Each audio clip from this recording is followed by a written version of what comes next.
We have all seen the news. The Maine mass shooting was a devastating incident that claimed the lives of 18 people. In this video, we will take a deep dive into every significant event that led up to the massacre and tell you exactly why it happened. The heartbreaking incident took place on October 25, 2023. It began at a youth league event held at the bowling alley of Just-in-Time Recreation in Lewiston, Maine.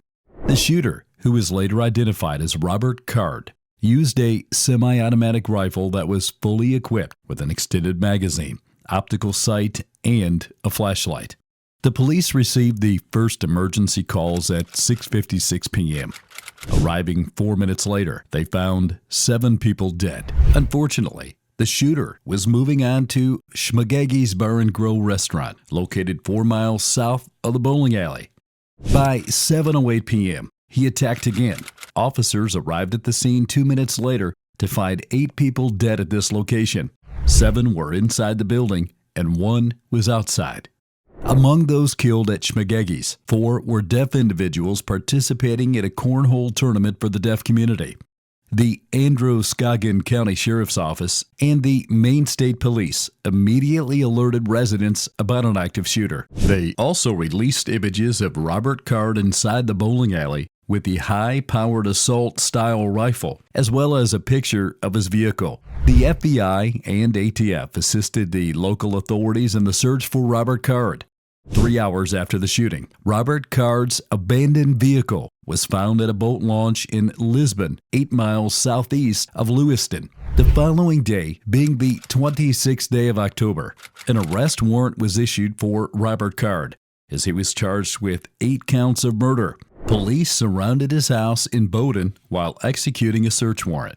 On the 27th of October, dive teams, sonar, and remotely operated underwater vehicles were used to search for underwater activity near the area where Robert's vehicle was found. That same day, Robert was found dead at a recycling center close to Androscoggin River in Lisbon. His cause of death was a self-inflicted gunshot wound, and it was determined that he had likely died 8 to 12 hours before being found. Born on the 4th of April, 1983, Robert Russell Card was a resident of Bowden, Maine. Robert served as a sergeant first class in the United States Army Reserve since enlisting in December 2002. His role was a petroleum supply specialist, but he had no actual overseas or combat deployments. Now, that right there was the first sign of a problem. But let's back up a little bit. You see, prior to 2023, his only encounters with law enforcement were a 2007 DUI arrest, for which he pleaded guilty, and then 2 speeding charges earlier in 2001 and 2002.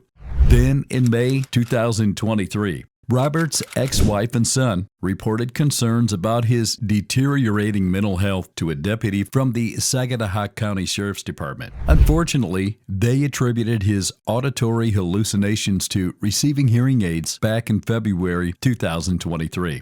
Later in July, Robert's unit leaders at the 3rd Battalion reported his alarming statements and erratic behavior during training at Camp Smith, near the U.S. Military Academy at West Point, New York. The Army Reserve specifically mentioned his threat to shoot up a military base in Saco, Maine. As a result, Robert was removed from training, and the New York State Police transported him for psychological evaluation at West Point's Keller Army Community Hospital.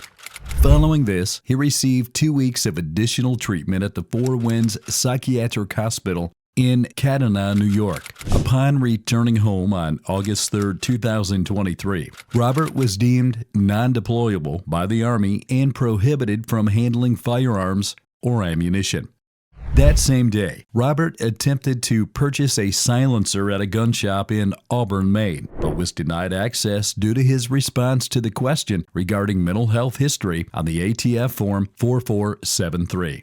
We mean this guy had just been barred from handling guns and ammunition. But what did he do? Try to buy a silencer. Forward to September 2023. The Army Reserve requested a well-being check on Robert from the Sagadahoc County Sheriff's Department. Apparently, he had assaulted a fellow reservist who asked him to stop discussing violent acts. Robert did not respond when the deputy arrived at his trailer home, but was heard moving inside. Concerned about Robert's marksmanship skills, the deputy called for backup from the Kennebec County Sheriff's Department. Unfortunately, they were about 45 minutes away, so the deputy decided to retreat. In the subsequent police report, the deputy put down the reason as due to being in a disadvantageous position, we decided to back away.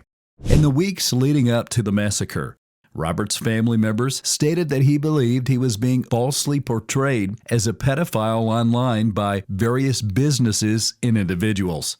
Now, some of those included Just in Time and Schmagegi's. In fact, a particular manager at Schmagegi's who was among the victims that night was said to be on Robert's list of accusers. Robert Card must have lived in a terrifying world of his own. He heard voices, felt paranoid, and believed that others were out to get him.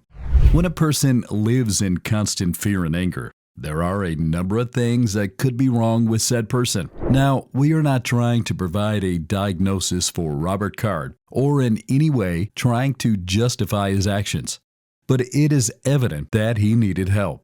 There are clear parallels with certain mental illnesses and warning signs that should not be ignored.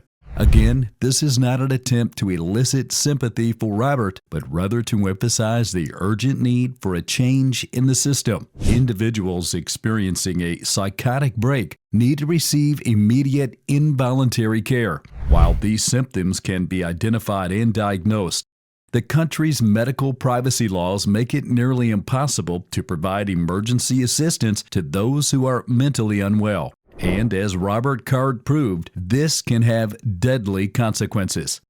Imagine that Richard was committed for only 2 weeks. We have heard that multiple violent incidents have to occur before an involuntary emergency admission is granted.